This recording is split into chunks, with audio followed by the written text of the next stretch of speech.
Well, I went to make a video on my way back from Kentucky to Nashville, but I realized moments into my video how late I was for the airplane. Now, in my mind, I thought I had time to get pizza.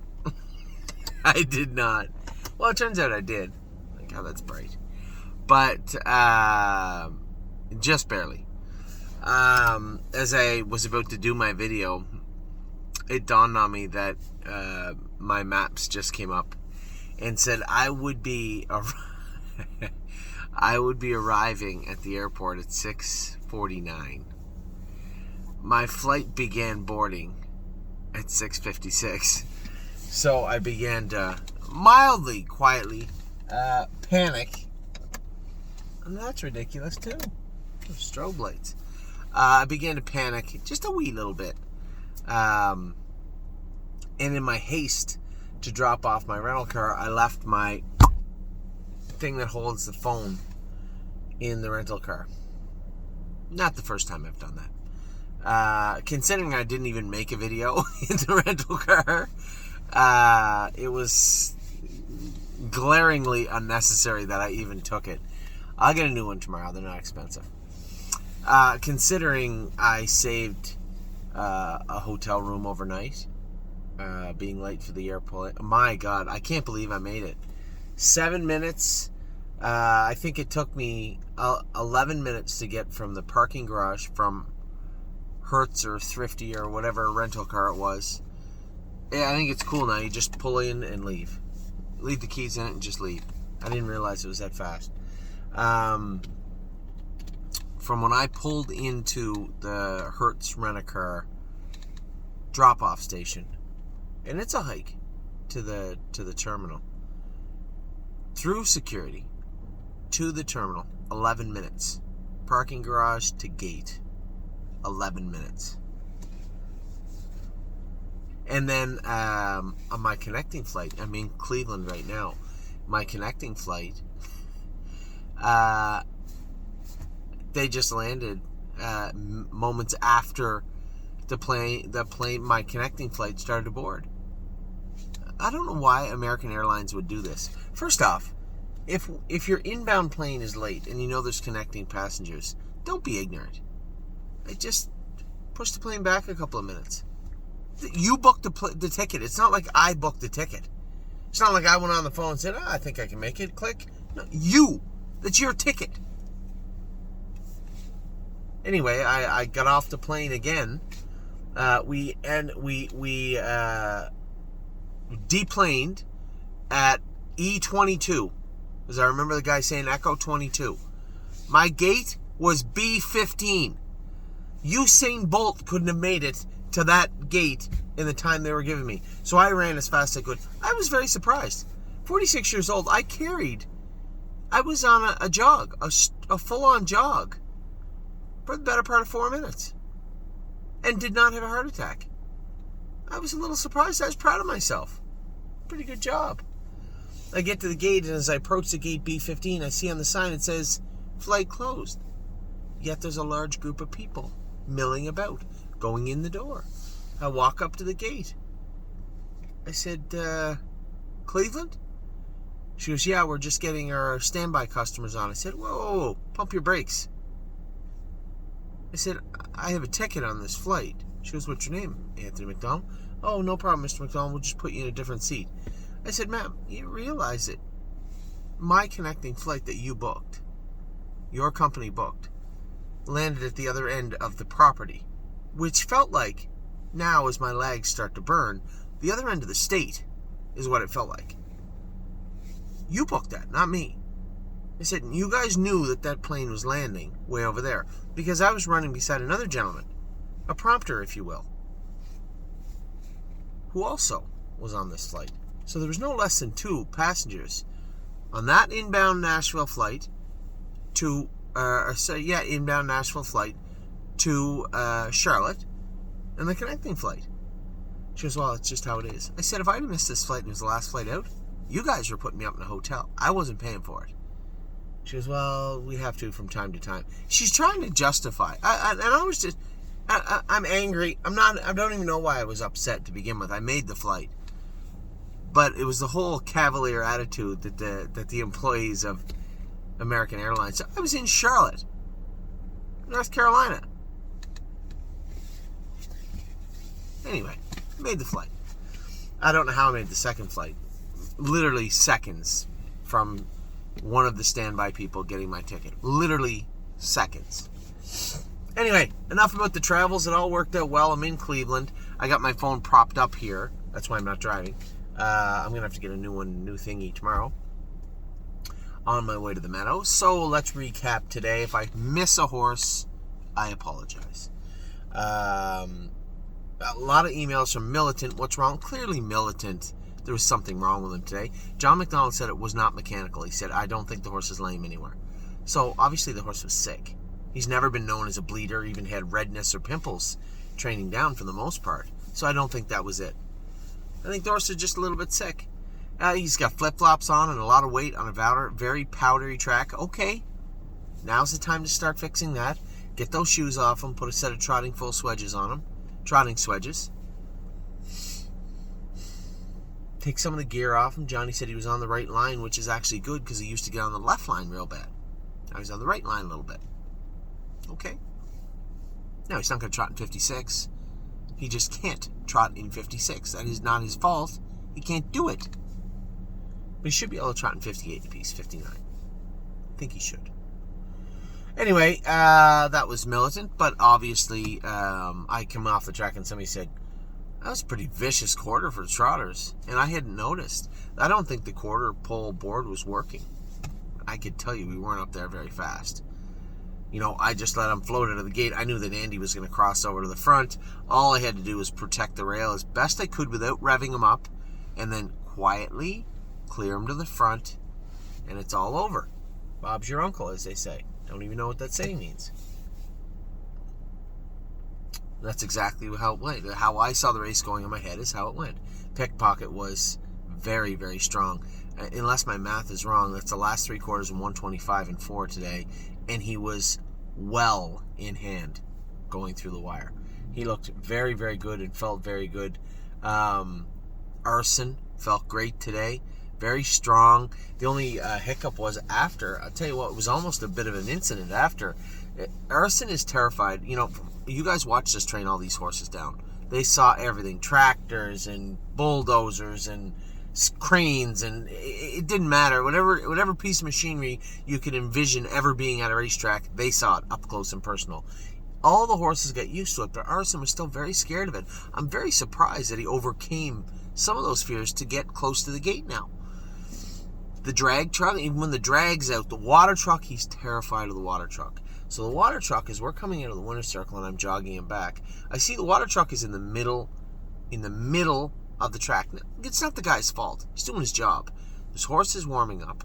So I'm thinking, he'll be okay. You know, he's tired out a little bit. Now it's a pretty hefty race for the little bugger. I'm just going to stay up here at the top of the track. Now there's a fence at the top of the track, a chain link fence. But there's trainers down at the bottom of the track, so nowhere is perfectly safe. I guess in hindsight, had I thought he would really freak out, I could have just turned him around and went the other way. But I went around the water truck 3 times warming up, so you just have to be gentle with him, be quiet with him. So as the water truck approaches, he starts to flip out. Now we're getting closer to the fence. Now you can't turn him away from the fence. You got to turn him into the fence and let him see it. Well, there's a Murphy blind on him, and he got right up on the fence, hit the fence, almost knocked me out of the bike, almost got loose. And as angry as I was, I can't blame the horse. He's just scared of the water truck.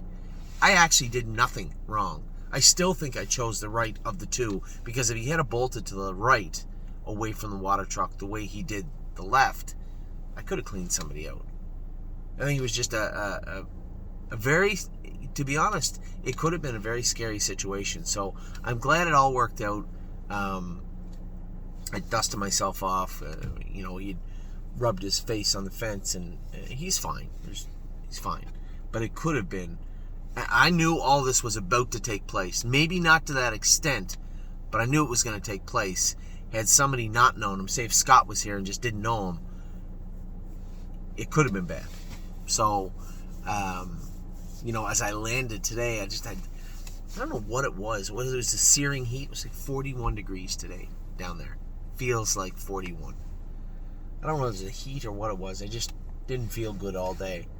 And, at one point I said, geez, I should just ask Scott to come and drive these two horses. It worked out good, and I was very happy. Arson was awesome. Pickpocket was awesome. Dipper just can't go with those horses. That's tough. You put all that money in one track, and eventually you're going to have horses start to come in, and little by little you're going to be forced out. I think Johnny was up the quarter in like 25-3 or something today, and we were smoking. Here's a horse, 41 degrees. He is a bleeder, right? Doesn't like to get stretched out. Everything that he doesn't like happened today. So I talked to Jane after, and I said, well, why don't we just, Jim Eaton's going to get some horses for us per Lucky.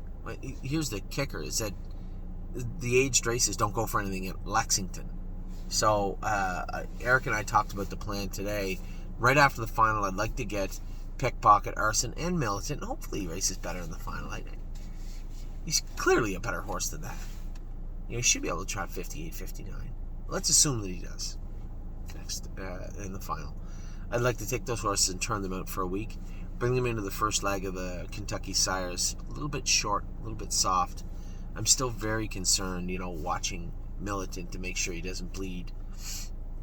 No signs of it thus far, so that's great. Turn those horses out for a week, bring them back into Kentucky soft, a little bit short for the first, second, and third leg of the Kentucky Sires, and so on and so forth.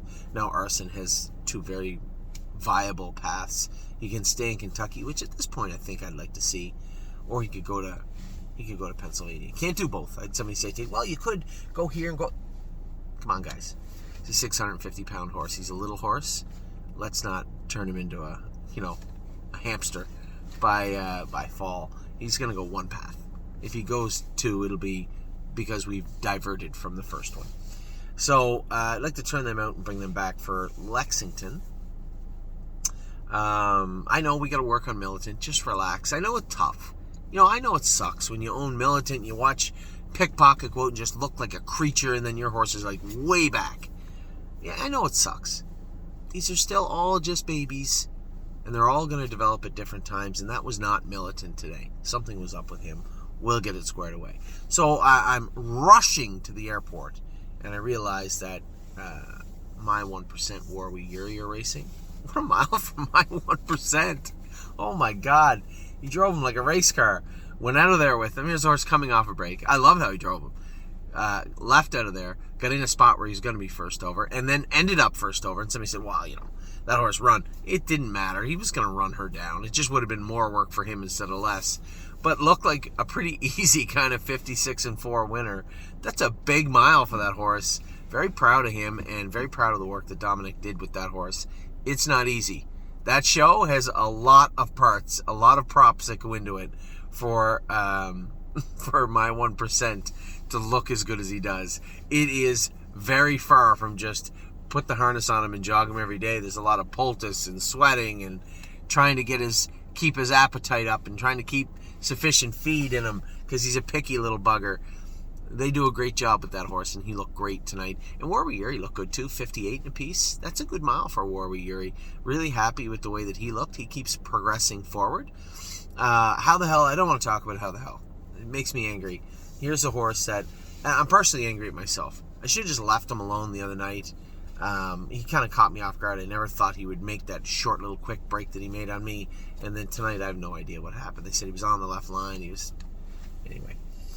We'll get How the Hell squared away. I appreciate the patience from my partners with How the Hell.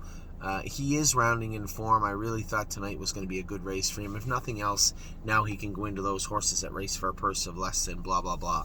Last little bit. So we got a class for him. We just got to get him qualified, and we will get that done.